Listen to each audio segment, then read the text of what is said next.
So it's about 9:45. A couple things happened today. One is that the health department called and, went through their list of questions who I've been in contact with. They were like, who is everyone at work that you've been in contact with? And I was like, well, we're doing what we were supposed to do, maintaining 6 feet of distance. I don't work directly with the children unless I have to. I wasn't in the 2 days pre-symptomatic in contact directly with them or with anyone. People walked through the office I was using because mine is a mess and under construction.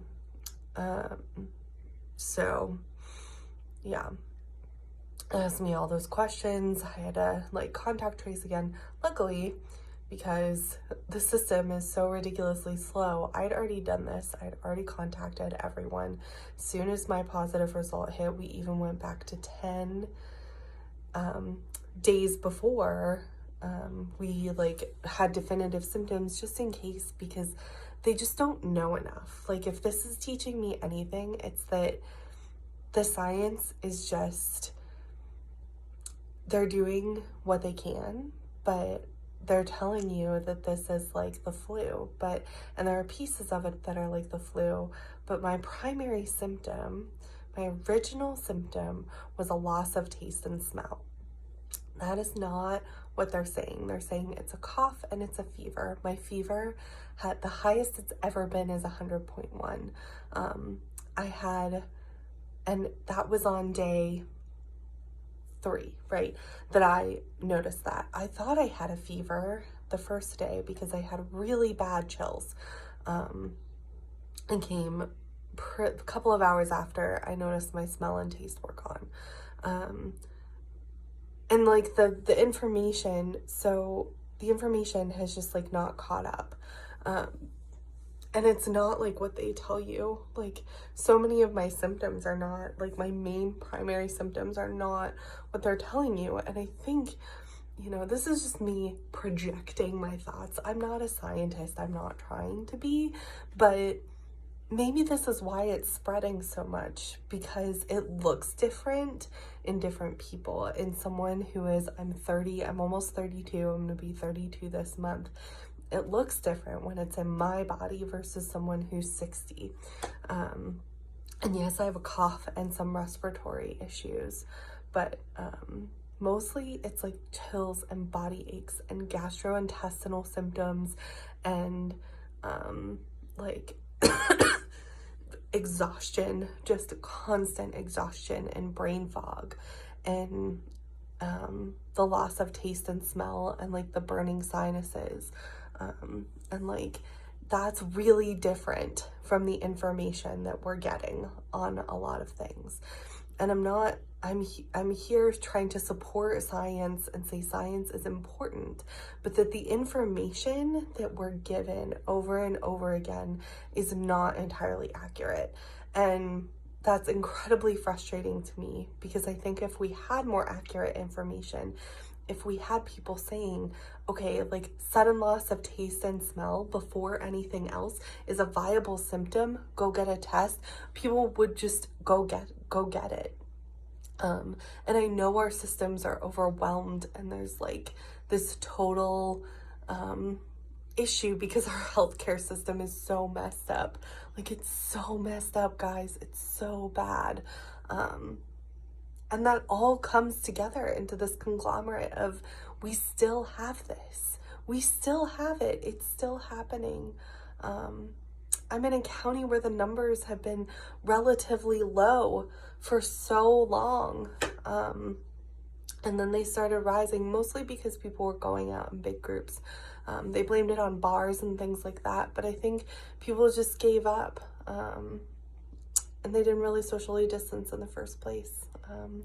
And our governor actually did a really good job, but I think he should have made it go longer, because it's August and I have COVID and there's no reason, and I can't trace it. I can't trace where I got this from, which is a huge problem, that I don't know where this came from. They're doing this contact tracing, supposedly, and me not knowing means that they can't find the source of the infection. They can't stop it.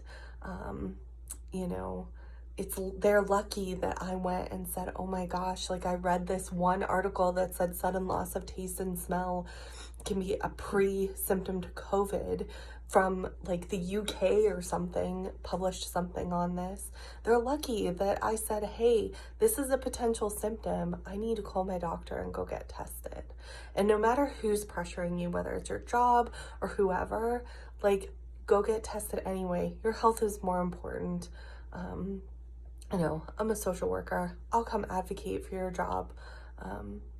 But, you know, and our system is just, it's making people sicker for longer, and we're not gonna fix this by just giving people like just making people less sick and treating their symptoms. That's not how this goes away. When the health department called, they asked, you know, who's living in my household, and I said my son and my husband, and they asked whether they were had been tested, and I said my husband was tested, but we did not get my son tested because the testing site that was open and that was available to us and that we got a space at, that we didn't have to jump through 10 million hoops to get through on a Sunday, told us that the test for him would be $200 because we didn't have proof of health insurance, that we would have to pay $100 of that up front. I can tell you that I could have found that $100. I could have pulled that out of my behind, you know, but a lot of people couldn't have. But we decided not to, because then there was a risk that it was going to be $200 plus whatever they feel like charging you. Like, healthcare bills are a joke, let's be honest. And I said that, and they said, can your son stay with anyone?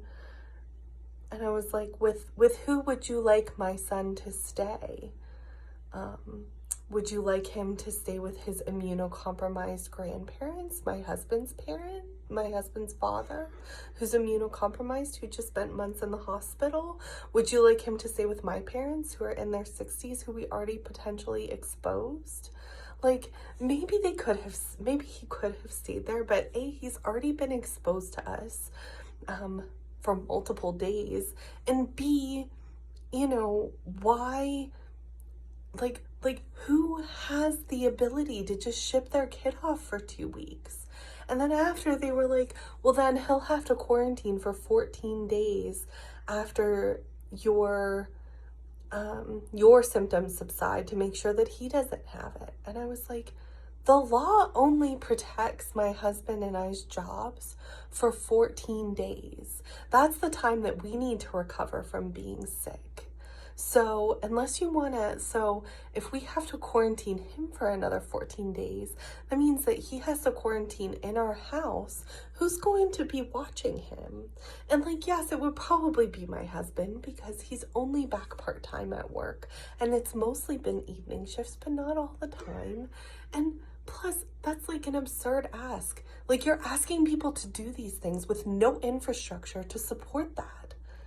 So of course we're not going to eradicate this illness. Of course it's not going to happen. And whether or not my son becomes symptomatic, I will still feel guilty if he does. But so far, he has shown no symptoms. His energy has been up. We are monitoring it very closely. You know, I figure it's just not an option. And like, yes, maybe I could have done that, but like, we were, I guess we still are, barely in the middle class, white people with resources. Like, we could have found someone. We have networks of people who care very deeply about us, but not everyone has that. Not everyone was born into that privilege. So excuse me for not having somewhere for my kid to go, you know, and you're asking this of other people.